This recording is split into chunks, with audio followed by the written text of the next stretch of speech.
नमस्कार, मी श्रद्धाच dream kitchen and ब्लॉग्समध्ये आपले मनापासून स्वागत करते। आज आपण लहानांपासून मोठ्यांपर्यंत सर्वांच्या आवडीची चटपटीत व्हेज फ्रँकी घरच्या घरी कशी बनवायची ते बघणार आहोत। चला तर मग रेसिपीला सुरुवात करूया। पण त्याआधी जर तुम्ही आपल्या चॅनलवर नवीन असाल तर प्लीज आपल्या चॅनलला सबस्क्राइब करायला विसरू नका, म्हणजे यापुढे येणाऱ्या सर्व व्हिडिओजचे नोटिफिकेशन आपल्याला येत राहील। फ्रँकी बनवण्याकरता सर्वात आधी आपण पीठ मळून घेऊया। त्याकरता इथे मी 1 वाटी गव्हाचं पीठ घेतलंय आणि अर्धा वाटी मैदा घेतलाय। तुम्ही यात फक्त गव्हाचं पीठ किंवा फक्त मैदा सुद्धा वापरू शकता, किंवा दोन्ही पीठ समप्रमाणातही घेऊ शकता। आता यात चवीप्रमाणे मीठ घालून याला व्यवस्थित मिक्स करून घ्यायचंय आणि 2 चमचे तेल घालून याला पुन्हा एकदा मिक्स करून यात गरजेप्रमाणे पाणी घालून जसं आपण चपातीला पीठ मळतो त्याप्रमाणे याचं पीठ मळून घ्यायचंय।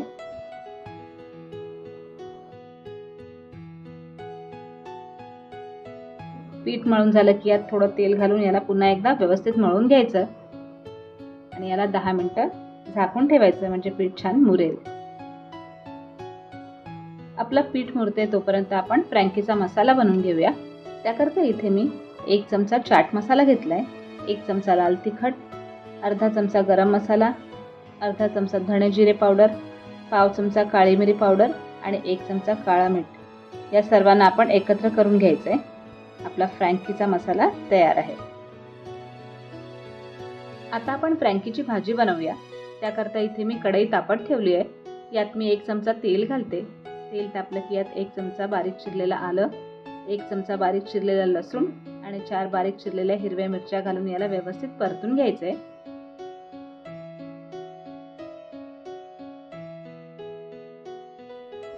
आलं लसूण परतून झालं की यात पाव चमचा हळद घालून याला पुन्हा एकदा परतून घ्यायचंय।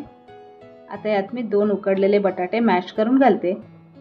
त्याचसोबत आपण हा जो फ्रँकीचा मसाला बनवला होता तो 1 चमचा घालते। थोडंसं मीठ घालायचंय। आपण फ्रँकीच्या मसाल्यात सुद्धा मीठ घातलं होतं, त्यामुळे मीठ हे बेतानेच घालायचं आणि याला सुद्धा छान मिक्स करून घ्यायचंय।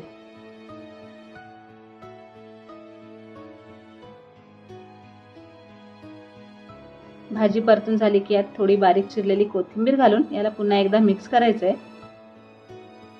आपली फ्रँकीची चटपटीत भाजी तयार आहे। याचे आपण रोल बनवून घेऊया।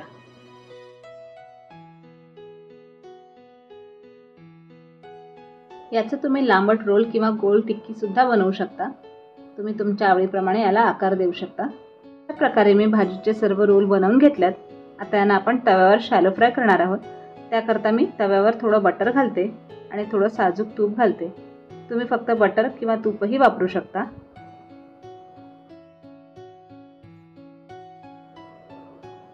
आता यावर एक एक करून हे सर्व रोल ठेवून घ्यायचे।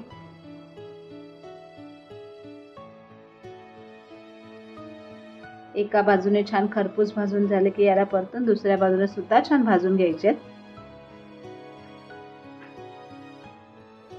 आपले फ्रँकीचे रोल छान खरपूस भाजून झालेत। आता याला आपण काढून घ्यायचे। आपले फ्रँकीचे रोल तयार आहेत आणि आपलं पीठही छान मुरले। आता फ्रँकी करता लागणारी चपाती बनवूया। इथे मी मीडियम साईजचा एक गोळा घेतलाय। याला सुकं पीठ लावून याची चपाती लाटून घ्यायची।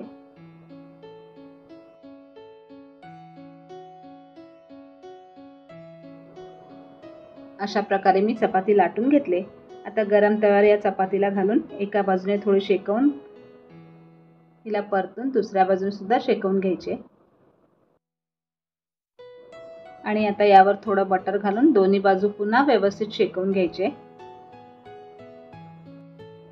रोजच्या चपातीपेक्षा हिला थोडीशी क्रिस्पी करायची, म्हणजे ती खाताना छान लागते। अशा प्रकारे आपण फ्रँकी करता लागणाऱ्या सर्व चपात्या बनवून घेऊया।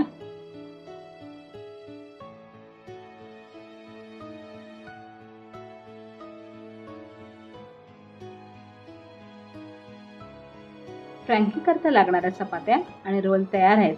आता आपण फ्रँकी रॅप बनवून घेऊया। आता सगळ्यात आधी आपण चपाती ठेवायची आहे। यावर मी थोडीशी कोथिंबीर पुदिन्याची हिरवी चटणी लावते। त्यानंतर थोडासा शेजवान सॉस लावायचा आहे। तुम्ही टोमॅटो सॉस सुद्धा लावू शकता।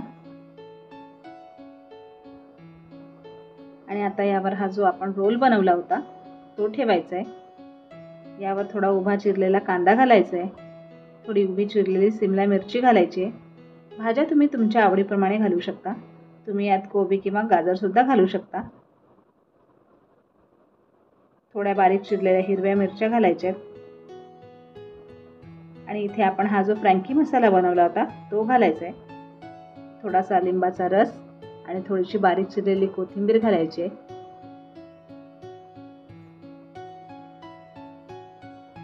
आणि याला अजून टेस्टी बनवण्याकरता यावर भरपूर असं किसलेलं चीज घालायचं आहे आणि याला रोल करायचं आहे। यात तुम्ही मेयोनीज सुद्धा घालू शकता। याला तुम्ही ॲल्युमिनियम फॉईल किंवा बटर पेपरने रॅप करू शकता। अशा प्रकारे आपण सर्व फ्रँकी बनवून घेऊया।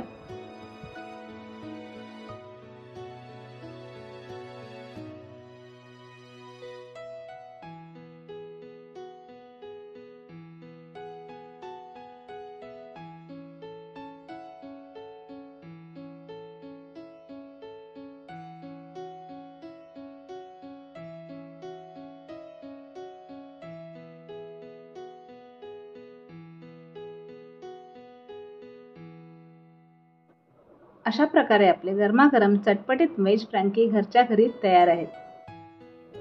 तुम्ही सुद्धा ही फ्रँकीची रेसिपी नक्की ट्राय करा आणि ती तुम्हाला कशी वाटली हे मला कमेंट करून जरूर सांगा। आणि तुम्हाला जर आपली आजची रेसिपी आवडली असेल तर प्लीज आपल्या चॅनलला लाईक, शेअर आणि सबस्क्राईब करायला विसरू नका। संपूर्ण व्हिडिओ बघितल्याबद्दल आपले मनापासून धन्यवाद।